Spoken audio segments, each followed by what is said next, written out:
Eti Bigscout nana prempe of Bigscout media obe clash with Yaa Titi. Yaa Titi ese obe ke kana tire ye Otumfuo Asantehene na ye ni abere ese nyame adma ye wada ye koye ye Asantehene adot ye no Yaa Titi so de na be si ewura ho ke kana ye tire ye ewura bobo na adwen tire no Bigscout dey be on twen kra on twen emenya ye ni nwie na ye nya ye nwie no obe pra Yaa Titi no say after ye no ani ebe buki Yaa Titi ye na esi ade Bigscout Aba clash with Yaa Titi na in fact we born adwen pa e de akire mema wo chimu no akire wa adwen ama me e wo comment section aha yi Penyah block media mess wa say ni di mu obe like video no other mo subscribe button so aba click notification call no latest update aba kire wa adwen de ama me e wo comment section mess wa so oba so no ahye for so enya bi ahye etu we sampa omomo ho no e ye na fanafo no na fanafo nya abonofo omu free akwanto mu tubatere betena ho no omu enya abonofo mu nka bono omu free be na betena wo betena ho no tetetetre de enu maka say mo adwen se no ombe sum yewura ento mu sum sikadwa asikadwa na ni ani yewura omu sum yewura Otumfuo opemo so na nkasa otekokko so e wo no mu sum no enti se sampa akunya to a eni Otumfuo otumi se ono na si ahene e wo ho no but eno na approve say sampa wo buruma mu enti eni obi ya obonofo obunti ase ora se e mu akunya na beda aye no somadua ene samgbadafra Otumfuo tena asem so even kwa somaduafo yi ene de asem ko yewura anim se omunu se omunu ko Otumfuo anim e ho ene ye betoyi edu man nka se ne tam asem no edu ko Otumfuo fro obi o man do masem ko ye but Otumfuo hwe mu no ebubo wo mu ankasa e ma na wo se akonwa na de masom gbadafra na emu no ene se na nsen last week edni call national house of chief eko gazette no na ne gazette no ana Yaa Titi so won tiase ko Yaa Titi so abunu ni oba na wa ese de bia ho no pan nsu ma no wa hyehye kwa ho no ai wo so won tiase o se won tiase se ade ntro Otumfuo ti kumase na sampa o ko bo ma hene e wo sampa ti Yaa Titi e be kana tire yewura wada se no ni sa sanfo ye ni abre because me no kase ye no ya hima adam pem a ye wada ye koja de kwai kura flash advance ezi akọ Otumfuo asimfi akọ manhia himfi a ahenie amamra ne enewe bebe na e koso display hodo e koso hodo mo a ebi efe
was like Yaa Titi twen but Yaa Titi so no aba beti it is say ano ye Yaa Titi ahye fridge mu twen say be ohima do ti awie na say koyi na fridge mu be di na asem na so no o hye fridge mu pen fa say abo ne de ja akwa ye nya ne kwa ye tu ma Yaa Titi ha fridge mu sa kwa da bi e wo so o je kakra enti Bigscout media ama aba bi so de bo Yaa Titi na ye nkotie de nsem o kamera na nya sa asem o yakame kwa me nim sa ahefo mienu ya gazette o mo ma ne ye for akuro baako enkwasi asem ben no Moka hu bi wo Yaa Titi we a wan se mpaase no ma no wo ka hu bi ana asundue ntime ma eye sampa wo hene ben ana ya gazette no ahefu mienu ben ya gazette wo mo eye sampa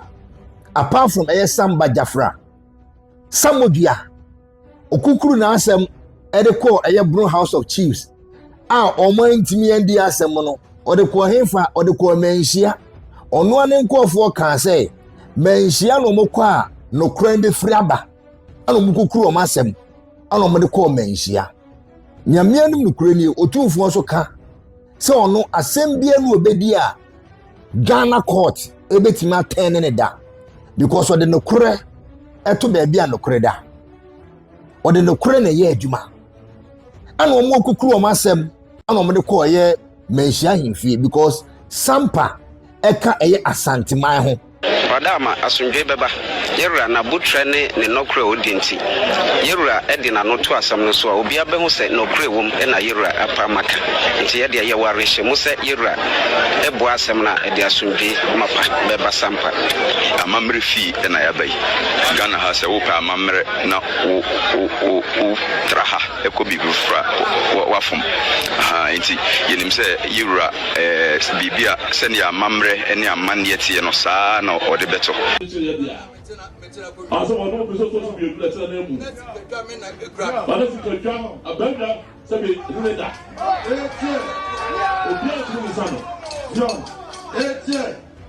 John kasi ye nyina ye kan na asundue ba se sabe obotre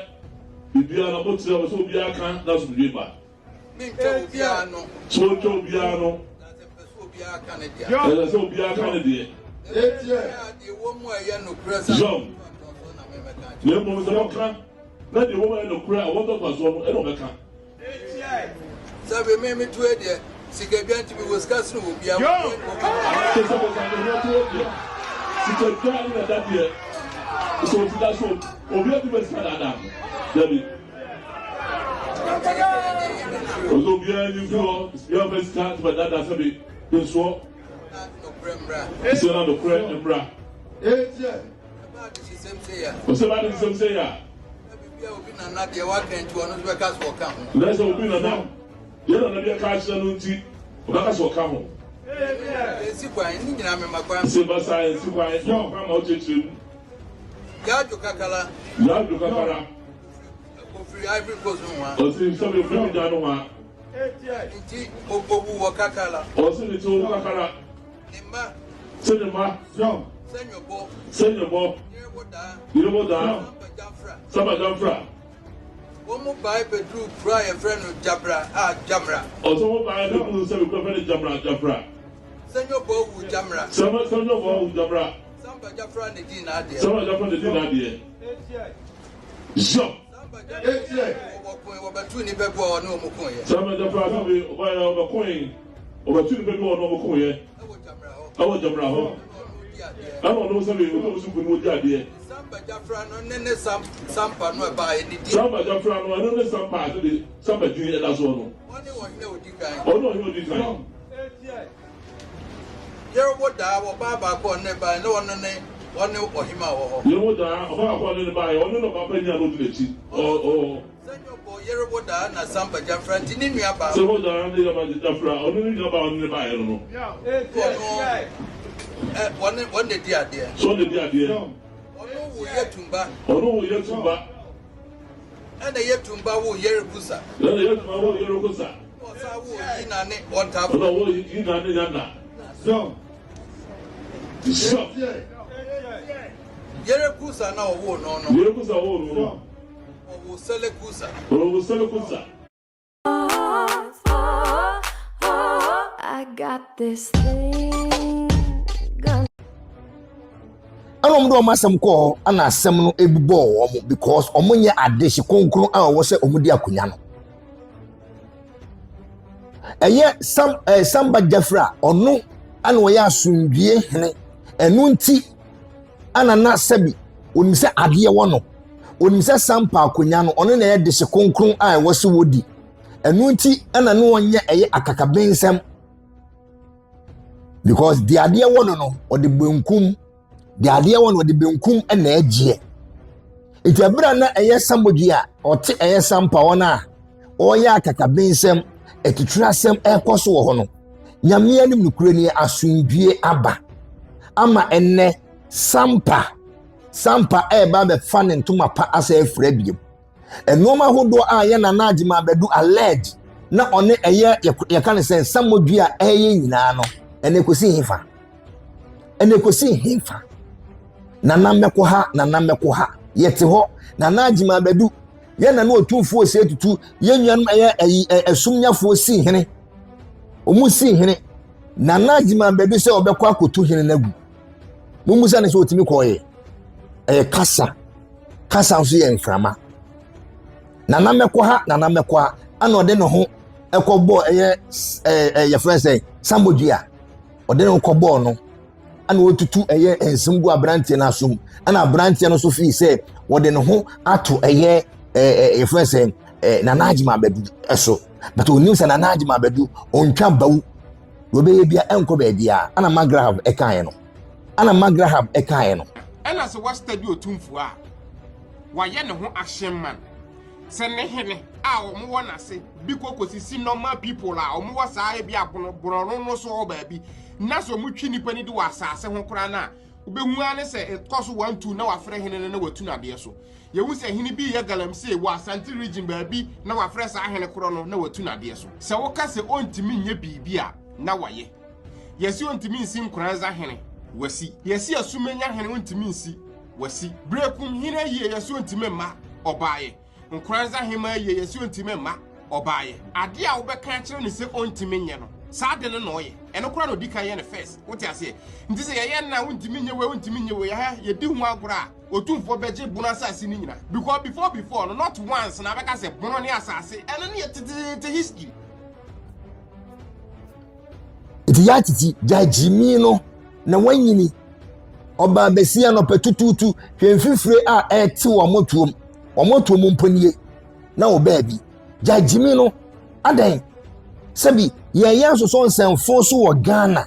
ama nkofo bi efi se omo begina TV so a omo Kenya asasem Onya TV mona masoso sa nkwasiafo wie so minima de kwentia Onya TV nko ade ensemfo bi a ewo Ghana bia no efiri Onya TV ensemfo bi a ewo Ghana bia no efiri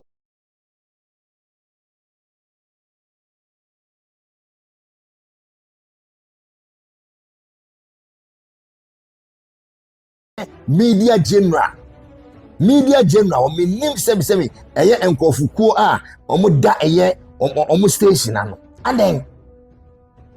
ede mani nsegu enne nyankopon adom wo hene de sekonkron samba jafra ba betra na konya so wadine ne papa bi na sampa afa ne ntoma pa efra wote ho ana wo gyimii okọ sampa adwuma kese pa ewo ho cashew esanse na najima beduni ahemfu bi ewo ho ombe cashew business no ebe gina eye omukrom ene ekuro bi ntino hwede na omoye esuso jagum hwe asundie anomumpe emma eye sampa na enne sampa eba be fan ntoma pa efra wo Yaa Titi wo TV so ana wo gyimii but obi interesting thing oti baby o ni pa no ti kuro foforo so and wo chinchi onunu ade na akoso wo kuro nim onunu mu saa na udi ade a wo tena Kumasi di ade wo sampa wo so free sampa wo ti Kumasi na udi ade wo sampa enkrofo na wo du o so hene no kuaba listen to reason so buba yesu ye tebe so woni mbegu a yesu ye tebe menni asantema wura enkasas da biara da sampa akuya na sampa asase na asantema asase obiara obedi sampa hini bia opa asantema wura ho ro aba besoe it means o hye na ase why you want to say the women is aka we na what CTV horum na o ke cancer for gyimii say na start campaign 2024 na wo share DCH na we di enkofa tem na o Onya TV o mdidi enkofa tem Onya TV no Onya TV for the musa wa bom mapam e na ko tra CTV say do agongo CTV aya wo dia sa wo nipa ndisi ni ge na woman out o he obegu television no because ye wo de asantema di agwa ye di ano best good TV no say do agongo kachire no so wanya gyimii na ye be good television station CTV as one radio TV no unim hwe so ohene ti akunya so na se ngazete wa automatically no nyo ohene wo yodi kru enu tro yiro asantema wura ofre so modua efre sapa da class hwan efre umba man sha himfie no e na okache mo se me sika dwanti mu mienu mi wo sika se mu nyina etimi me mpe obi aksempo arasa me mpe obi adama me nyi obi adamudie biara enti wow akunya ne yewodia e penko na komo se dia ade woro no we de odi na nya de komde no unsuya de no akota CTV na waye chako se de otidu fotie so some fun be na journalist mo so my Ghana no bebo ne so o my Ghana be so Rwanda na se traba ni be sim na man to kwanto ko e ya mo journalism for mo journalist mo na be bibiti sa wo se yeduku wo tuoro ke cancer fun we sa his speech na John Romani mama kan we you are so man starting so because ni kwa sa TV station e tun futuro ni e catch obi na oti kumase e na u he asantime wura on ti kumase ni emi hi no oni hi no kumase o ya asantime wura ahuna bobiri nyakopon asase su nyakopon no atuma ko tintin kotoku seja rampon ono no apote eja rampon odi ni bedi ago afunu se togwe ansan funu ti won 2024 ka tell say on some funu didi u shen this year chira didi penifo atem no Gyae na so mo bia na ti akoya so te ye ngazete wa o so yo hene o ye ngazete wo yo dikro o hwe kuro so because nipa na o ya na san nipa na o so yo hene oni honom e bredu na so ba na ordinary japade ade ama no enti automatically wo ye odikro so mo bia no wo ye odikro so sa so mo bon wo ye odikro e na mo ma do ma hene hihye bochi na mo din samfo na mo kansa samfo tre ni pass ade ewura asantime wura mo ka asam chena a o mfi mo no mu hu on respond to mo comments na ya mo nyanza za mo be Gyae sa no no adi my benefit mama tribalism titi yentem mama tribal titi ni pantem de o time beto yentem sa yanka o journalist there wenya opportunity na so wakotre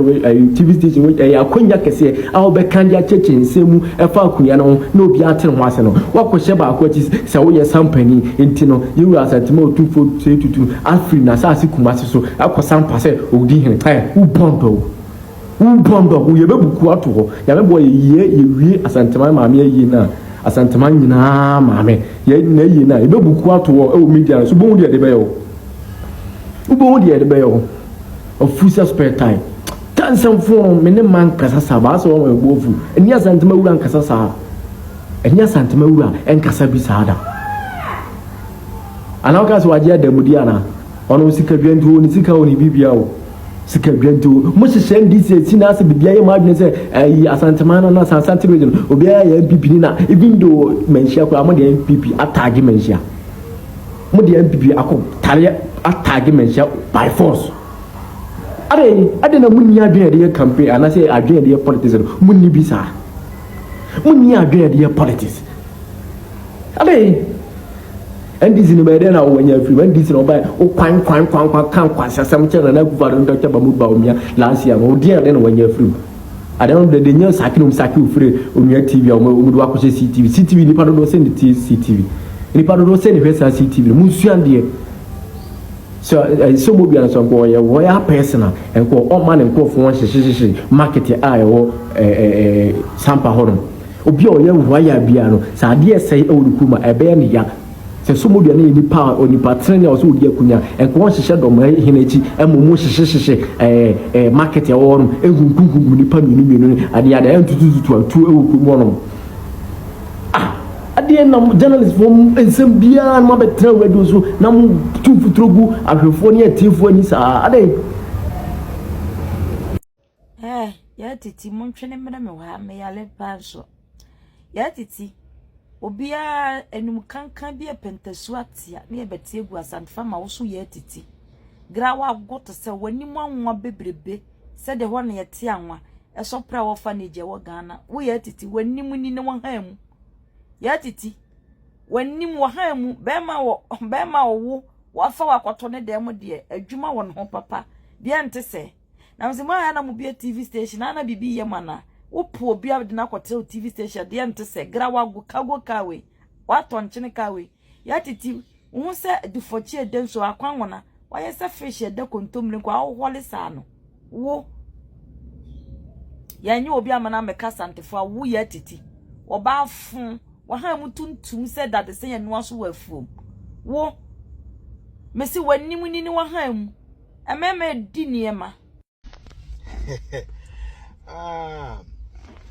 Enti Yaa Titi die ne ba wo so a ukodi Otumfuo atem. Yaa Titi, are you a professional journalist? What is journalism at? What started from Onia TV? Me tea